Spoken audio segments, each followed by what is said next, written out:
I'll now present the first award of the 10th Annual Queer Youth Leadership Awards. The first Queer Youth Leadership Award this afternoon is Rodger Storment. Rodger Storment is an exceptionally well-rounded young leader and gifted communicator. As president of the conflict resolution team at San Lorenzo High, Rodger has led prejudice reduction workshops for all of the 9th grade students and all the 7th grade students at San Lorenzo Valley Middle School and San Lorenzo Valley High School. Additional achievements include leading trainings at the State Conference for Friday Night Live Club, assisting in the County Youth Leadership Team's conference at Cabrillo College, challenging himself academically with college prep and advanced placement classes, participating in many plays, and being a member of the cross-country and track teams. Here's Rodger on video.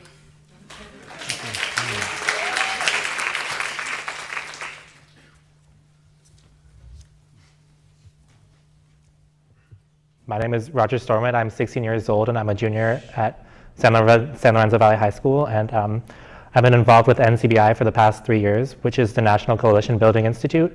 And what we do is basically put on different diversity workshops for not only the high school but also the junior high. This was our first year working with the 7th grade students actually. And so there's this one particular student, when we were doing up downs, he raised his hand and he started talking about how he felt bad for putting people down about their sexual orientation, and he knew that he had been doing it, and how he realized finally that it's offensive to a lot of people and how it can hurt a lot of people. And so he actually stood up in front of his class and apologized if he had ever said anything rude to them or made fun of them for anything, including their sexual orientation. And I was just in a really amazing moment, finally seeing someone shift their complete attitude just because of what I've been talking about.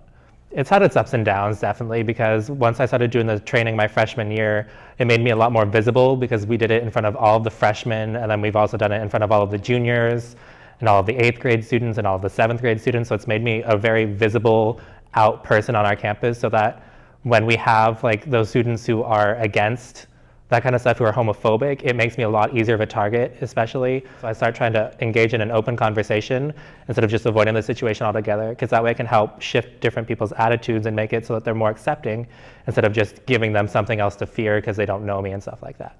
So for any queer youth involved who want to get involved in this kind of work, I'd really recommend it to them because it gives you your voice back. If you've ever been harassed or put down because of being gay, lesbian, bisexual, transgendered, it gives you your voice back, and it gives you the power to be able to use the stuff that you've been through to help other people like you and just be out there.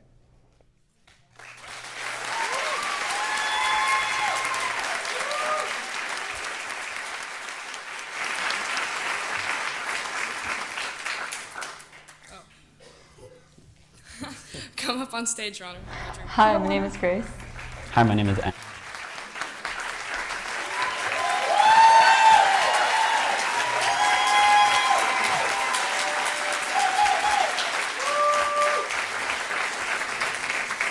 Beginning my freshman year, I became heavily entrenched in promoting not simply tolerance, but acceptance of all different groups at San Lorenzo Valley High School.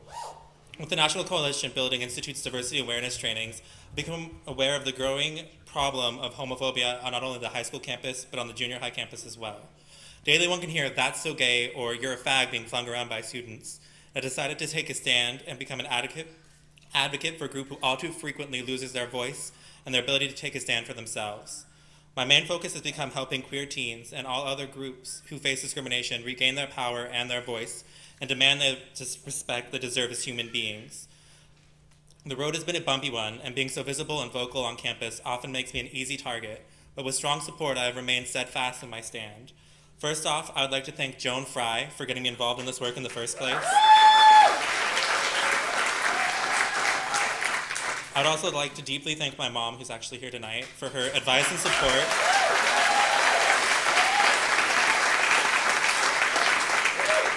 For her advice and support on different issues, as well as playing the part of chauffeur so I could just make it to all these different events. And there are also a few people who've helped me stay sane in the mad rush of my life. I would like to seriously extend my deepest gratitude to my very close friends, Bryce, Cameron, and recently Lena, for all their talks, late night IMs, hugs, and smiles. And I'd lastly like to extend my unending gratitude to my best friend, John, whose support kept me sane and going strong and capable of continuing this work. I'm deeply honored to receive a QYLA for my work, and I plan to keep up this fight and carry it into college as well as whatever community I end up in later in life.